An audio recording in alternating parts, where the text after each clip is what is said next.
Welcome back to another technical deep dive here in the debug zone.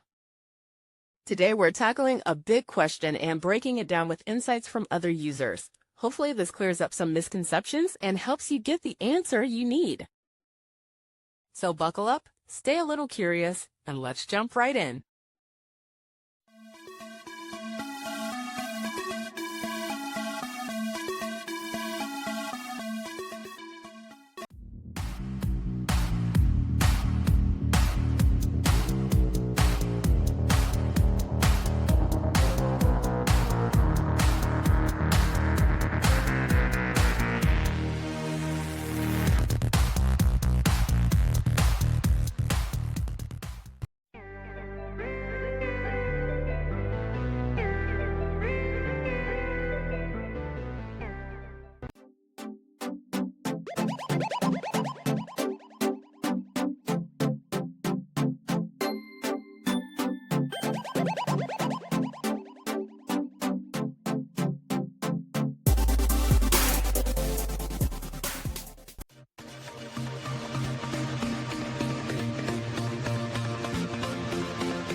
And that's a wrap.